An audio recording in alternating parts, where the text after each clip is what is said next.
Kahit papano ay isang master stroke yan ni Speaker Romualdez. Bakit ko sinasabi? Bukod sa ito ay pantakip dito sa malaking news ng insertions na ngayon ay nasa kataas-taasang hukuman at pati na dito sa piskalya sa Lunes, ipinakita niya very subtly that the President cannot even control his own son. Pinapakita niya sa Iglesia ni Cristo na para bang ibig niya sabihin, hindi ko kayo kailangan. Kahit mag-rally kayo laban sa impeachment, yung kahit nakakuha kayo ng 2 milyon nationwide na mag-rally against impeachment, hindi namin pakikinggan yan, hindi namin kayo kailangan sapagkat yung 241 billion namin ay mas maraming mabibiling boto kaysa sa boto ng Iglesia as a block. There is one message being sent by Speaker Romualdez. Ako ang pinakamatigas dito sa Pilipinas. Kaya ko kayong lahat. Kung bago ka lang dito sa NTPH, maaari bang makahingi ng isang like at subscribe?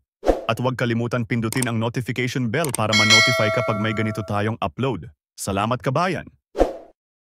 General Appropriations Fund para matakpan ang kanilang malaking kasalanan dito sa sambayan ng Pilipino. Para sa halip na ito pag-usapan, ang pag-usapan siyempre yung impeachment sa inaakala nilang malaking storya.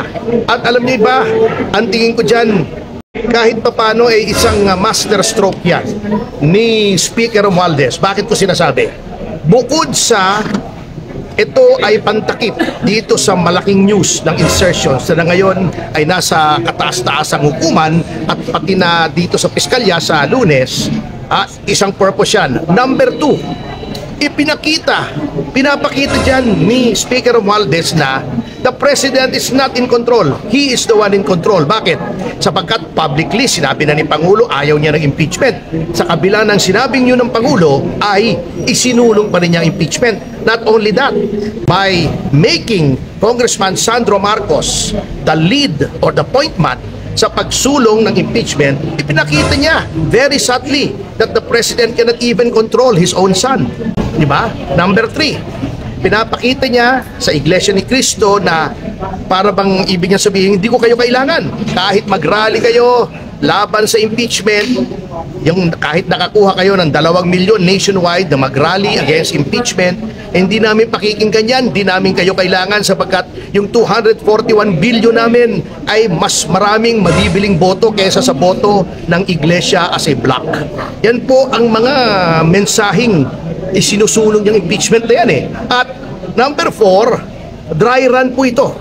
Sapagkat kung hindi man matutuloy impeachment, etong kongresong ito, because of lack of material time, pwede ulit itong ilitin after the 1-year moratorium at pinakita ni Speaker na siya ay may super majority na anytime kaya niyang ipa-impeach si Vice President Sara Duterte, and indirectly pinapakita niya that he can hold the President hostage. Why? Because siya mismo kaya niyang ipag-impeach pati ang Presidente.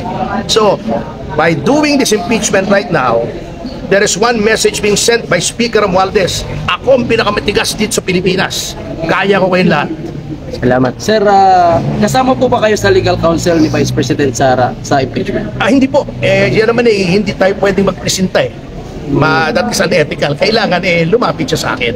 Okay. Besides, I don't think so. Kasi hindi ko naman po kilala si Vice President Sara Duterte. Personally, I've not even met her. Not even once, actually.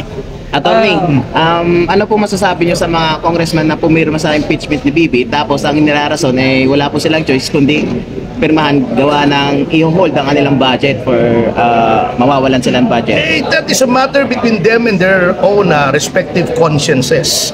And it's a matter ng kanilang konsyensya. Sir, pwede po bang matanggal si Martin Romualdez? Alam natin yung kaso, mahabang proseso ito. Ipingkis matapos na yung eleksyon tapos yung by commission na yan, pwede po ba siyang matanggal as congressman? If he's found to have falsified legislative documents, maaring one of the accessory penalties could be disqualification from public office, either temporary or perpetual. So kasama po yung accessory penalty pag ikaw ay convicted with finality ng isang criminal offense. Pero matagal pa yan malayo pa yan. Ano oras kayo mag-file, sir, sa 10:30 sa Lunes. Saan po yan sa DOJ? Dito sa City Prosecutor ng Quezon City. Sapagkat yung ang House of Representatives ay saklaw ng teritoryo ng lungsod ng Quezon, doon po nangyari ang krimen ayon sa aming pananaliksik at syempre in a criminal case venue is jurisdictional. Kung saan nangyari yung krimen, doon ipa-file yung kaso. Salamat sir, salamat. Thank you, thank you. Mensahe ka po ba sa mga pumirma na suporta sa impeachment ni VP Inday? Well, wala akong mensahe, di ba? Bahala sila sa buhay nila. Okay. Salamat. Kanilang mga constituents. Sir, may mensahe ka kay Dan Fernandez. May mensahe ka kay Dan Fernandez. Wala naman. Kaya lang, alam nyo na itong si Dan parang, alam nyo, kaibigan ko yung si Dan. Walang biro, nag-free concert pa nga ako doon sa bagong Coliseum niya sa Laguna noon a few years back. May video pa ako. Kaya lang, actually, nung naging congressman, medyo nagkaroon ng poder, parang iba na ang timpla niya. Thank you, sir. Thank you. Hindi, iba na! Iba na! Padaan.